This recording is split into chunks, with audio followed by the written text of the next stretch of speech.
नमस्कार, आप देख रहे हैं बिस्तक। मैं हूं रजत देवगन। बहुत ही अहम दिन था आज स्टॉक मार्केट के लिए, क्योंकि आज आनी थी आरबीआई की पॉलिसी और धमाकेदार पॉलिसी आरबीआई गवर्नर ने पेश कर दी। ब्याज दरें घटा दी, ग्रोथ प्रोजेक्शन को बढ़ा दिया और महंगाई कह रहे हैं कि कम होगा।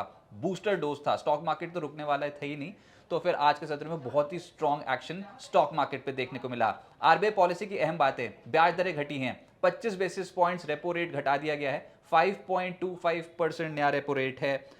और FY26 के लिए जीडीपी ग्रोथ अनुमान को बढ़ाया गया, 6.8% से बढ़ाकर 7.3% कर दिया गया। और FY26 के लिए महंगाई अनुमान जो है उसमें कटौती कर दी गई, 2.6% से घटाकर 2% सीपीआई महंगाई का एस्टिमेट दिया गया है। लिक्विडिटी बढ़ाने के लिए बहुत ही बड़े कदम उठाए जाएंगे, जिसमें मेजर है ओएमओ यानी कि open market operation, 1 lakh crore रुपए के। और रुपए की गिरावट को मैनेज करने के लिए स्वैप्स की इस्तेमाल करने की भी बात की गई। तो ऐसी पॉलिसी जिसकी किसी को उम्मीद ही थी कि इतने मल्टीपल स्टेप्स जो है वो आरबीआई गवर्नर उठाएंगे, और बिल्कुल वो हुआ। और वो भी 10 तारीख को, 10 दिसंबर को, जब यूएस फेड की पॉलिसी आनी है ठीक उससे पहले। तो बाजार फिर रुकता कैसे? आज ओपन हुए 25,999 के लेवल पे, उसके बाद लो लगाया था 25,985, लेकिन ये सीन निपट गया जल्दी जल्दी। जैसे आरबीआई पॉलिसी शुरू हुई तो उसके बाद तो फिर मार्केट को हमने चढ़ते ही देखा। आज के दिन का हाई है 26,202, क्लोजिंग आई है 26,186 के लेवल की, 152 पॉइंट्स चल गया निफ्टी। निफ्टी बैंक 488 अंकों की छलांग लगाकर 59,777 के लेवल पे हुआ है बंद। सेंसेक्स 447 अंक चढ़कर 85,712 के लेवल पे हुआ है बंद। एडवांसेस निफ्टी के 38, गिरने वाले 22, और ब्रॉडर मार्केट पे जो चढ़े हैं उनकी संख्या 1,331, गिरने वाले 1,769। गिरे ज्यादा हैं, लेकिन फिर भी मिड कैप्स और स्मॉल कैप्स में तो आपको पता ही है पिछले कुछ दिनों से तनाव है ही। अभी वो तनाव कम नहीं हुआ है, लेकिन हो सकता है कि दिसंबर में अब मिड कैप स्मॉल कैप्स भी कैचअप करें। पहले निफ्टी की बात करते हैं। आज जो गेनर्स रहे उसमें Shriram finance, SBI, Bajaj Finserv, ये सब फाइनेंशियल स्टॉक्स एकाएक ऊपर आ गए। आरबीआई पॉलिसी के दौरान 2% से 3% का छलांग था। अदानी एंटरप्राइजेस और मारुति सुजुकी जैसे स्टॉक्स में भी 2% की तेजी आई। निफ्टी लूजर्स में एचयूएल 3.25% नीचे। खैर ये एक्स क्वालिटी वॉल्स के डीमर्जर का भी इंपैक्ट था। उसके बाद फिर इटर्नल 1.25% नीचे। इंडिगो की तो दिक्कतें बहुत ज्यादा बढ़ गई थी पिछले कुछ दिनों में, फ्लाइट्स बहुत कैंसिल हुए हैं, पैसेंजर्स हुए हैं परेशान। लेकिन अब डीजीसीए ने अपने ऑर्डर्स को थोड़ा वापस भी लिया है, तो उसका इंपैक्ट हो सकता है पड़ जाए। स्टॉक में ऑलरेडी बहुत करेक्शन हो गई है, तो वापसी करने की भी तैयारी करेगा ये स्टॉक। आज ज्यादा नहीं गिरा, 1.25% के आसपास गिरा। पिछले कुछ दिनों में बहुत भयंकर, इस हफ्ते बहुत भयंकर गिरा है इंडिगो। फिर ट्रेंट, सन फार्मा, इन स्टॉक्स में हल्की गिरावट देखने को मिली। एफएनओ गेनर्स में पतंजलि का नाम आया, 4% ऊपर। एसबीआई कार्ड्स, इंडस, स्टार 3.5% उछले हैं। चोला फाइनेंस और श्रीराम फाइनेंस भी 3% से ज्यादा उछल गए। एफएनओ लूजर्स में केन्स लगातार टूटता स्टॉक है। आज तो 12.5% क्रैश हो गया केन्स। निवेशकों का भारी नुकसान हुआ है स्टॉक में पिछले कुछ दिनों में।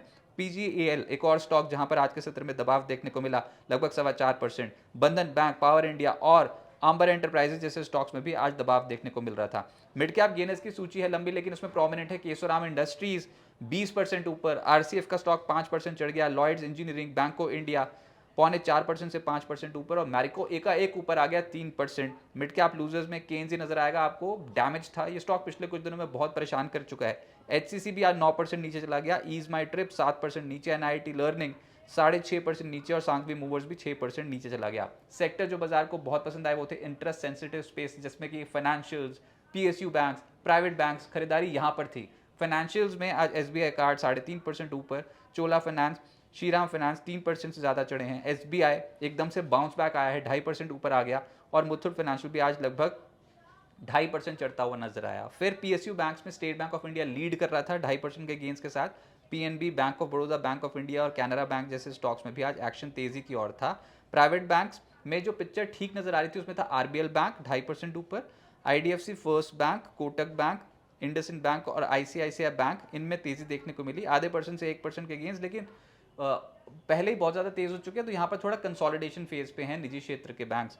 आईटी स्टॉक्स लगातार चढ़ते जा रहे हैं, और पिछले कुछ समय से देखो आप, रुपए की वीकनेस का साफ तौर पे फायदा उठाया है। आईटी स्टॉक्स में अच्छी खरीदारी हुई है। आज भी जो चले हैं उसमें एचसीएल टेक, एम्फोसिस, परसिस्टेंट, इन्फोसिस और विप्रो 1% से 1.5% ऊपर। और ऑटोज की रफ्तार तेज हुई। मारुति इसको लीड कर रहा था 2% ऊपर। आयशर मोटर्स 1.5% ऊपर। एमएनएम, भारत फोर्ज और टीवीएस मोटर में भी आज रफ्तार तेज थी। और मेटल्स में जो चढ़े हैं उसमें है लॉयड्स मेटल, अदानी एंटरप्राइजेस इसी का हिस्सा है इंडेक्स का, तो ये भी चढ़ गया 2%। फिर नाल्को, हिंडाल्को और जेएसडब्ल्यू स्टील जैसे स्टॉक्स में भी एक्शन तेज था।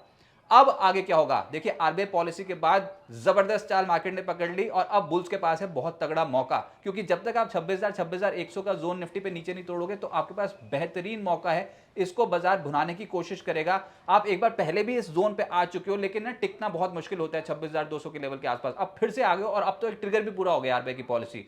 अब जो नेक्स्ट ट्रिगर है वही यूएस फेड की पॉलिसी जो कि 10 दिसंबर को आनी है, और उसके बाद फिर हम बजट की तैयारियां कर रहे होंगे। तो जो मेजर जो इवेंट्स लाइंड अप है उससे पहले अगर सेटअप स्ट्रांग हो जाए, टेक्निकली तौर पे निफ्टी तेज हो जाए, तो मैं तो ये कहूंगा कि बुल्स के पास बहुत ही बेहतरीन मौका है जिसको कैपिटलाइज कर सकते हैं। बोल मिड कैप स्टॉक्स, अभी स्मॉल कैप स्टॉक्स चले भी नहीं है मार्केट पे, जो होना है दिसंबर में होना है, जनवरी पे तो मामला ढीला पड़ जाएगा। बजट से ठीक पहले खरीदारी नहीं होती है, बजट से 1.5 महीने का भी जो समय बचा हुआ है उससे भी ज्यादा का, तो उससे उसमें अभी फ्रेश खरीदारी करना ऐसा लग रहा है कि बुल्स प्रेफर करेंगे। और आज तो पुट राइटिंग कितनी जबरदस्त थी, आज के किसी ने अगर डेरिवेटिव मार्केट देखा हो तो उसको लगेगा कि भैया इतनी जबरदस्त पुट राइटिंग देखने को मिली है आज के सत्र में। तो 26,100 हम बहुत इंपॉर्टेंट सपोर्ट जोन फिर से मार्केट के लिए मान रहे हैं। और ऊपर से भारत और रूस के बीच में जो व्यापार समझौतों की जो अनाउंसमेंट धीरे धीरे करके निकल के आ रही, उसका भी एक पॉजिटिव सेंटीमेंट क्रिएट हो रहा है। सोमवार को जापान के Q3 जीडीपी आंकड़े आएंगे, इम्पैक्ट डालेंगे, और 10 दिसंबर को यूएस फेड की पॉलिसी आनी है। सीपीआई महंगाई के आंकड़े भी आने हैं भारत के, उसको भी हम ध्यान में रख के चलेंगे। ये सब इवेंट्स हैं जो मैक्रो इवेंट्स असर डाल सकते हैं। लेकिन देखिए, दो ट्रिगर्स थे मार्केट के पास, एक तो यूएस फेड, एक तो ये जो आरबीआई की पॉलिसी हुई है, ये पहला ट्रिगर। उसके बाद जो नेक्स्ट ट्रिगर था वो था राष्ट्रपति व्लादिमीर पुतिन, रूस के जो राष्ट्रपति हैं, वो भारत के दौरे पे थे, तो उनका एक इम्पैक्ट ये पड़ना था कि बहुत सारे ट्रेड डील्स के ऊपर बात होनी थी, और वो हुई भी हैं। उसके धीरे धीरे करके आपको अनाउंसमेंट भी सुनाई देंगी, उसका भी इम्पैक्ट पड़ेगा स्टॉक मार्केट पे। तो दो ट्रिगर्स बहुत अच्छे प्ले आउट कर गए हैं, अब बाजार फ्रेश ट्रिगर्स की वेट करेगा। तो जो होना था वो ऑलरेडी हो गया। फ्रेश ट्रिगर्स के तौर पे यूएस फेड में उम्मीद ये है कि वो 25 बेसिस पॉइंट्स रेट कट कर सकता है। उसके बाद फिर बजट की एक्सपेक्टेशन शुरू हो जाएगी, सरकारी कैपेक्स के ऊपर एकदम से बेट लगती हुई नजर आएगी। कंजम्पशन वाला बजट होगा या फिर सरकार इस बार थोड़े इंक्लाइंड रहेगी कैपेक्स के ऊपर, ये सारी चीज़ें हमको देखनी होंगी। बाजार में आपको लग रहा होगा कि index all time high levels पे है, लेकिन स्टॉक्स बहुत टूट चुके हैं, स्टॉक्स वैल्यूएशन वाइज भी सस्ते हो चुके हैं। तो बहुत अच्छा स्कोप बैठता है मिड कैप और स्मॉल कैप स्टॉक्स का कैचअप का, वो होता है तो फिर कमाल हो जाएगा। निवेशक ऑलरेडी बहुत ज़्यादा परेशान हो रहे हैं, इन लेवल्स पे ये सलाह होगी कि प्लीज़ परेशान ना हो, जो होना था वो ऑलरेडी हो गया। सिस्टमैटिकली अपने पोर्टफोलियोज को बिल्डअप कर सकते हैं। और निफ्टी के सपोर्ट लेवल्स फटाफट से नोट कर लीजिए, 26,080, 26,000 ये इंपॉर्टेंट सपोर्ट जोन रहेंगे। निफ्टी के रेजिस्टेंस लेवल 26,245 जो इमीडिएट रेजिस्टेंस है, फिर 26,325 रिकॉर्ड हाई लेवल्स के आसपास का लेवल, और उसके बाद फिर 26,400। बाजार इस सीरीज में बेहतर लेवल्स तक पहुंचने की कोशिश करेगा। और मैं फिर कह रहा हूं कि ये जिस तरीके का सेटअप डेवलप हुआ है, अगर आपने 26,100, 26,000 के होल्ड कर लिया तो चढ़ाई चढ़ने के लिए बिल्कुल आइडियल सेटअप है। तो आरबीआई पॉलिसी का आज बहुत तगड़ा इम्पैक्ट मार्केट पे पड़ता हुआ नजर आया। उम्मीद करते हैं कि अगला हफ्ता भी तेजी का ही हो।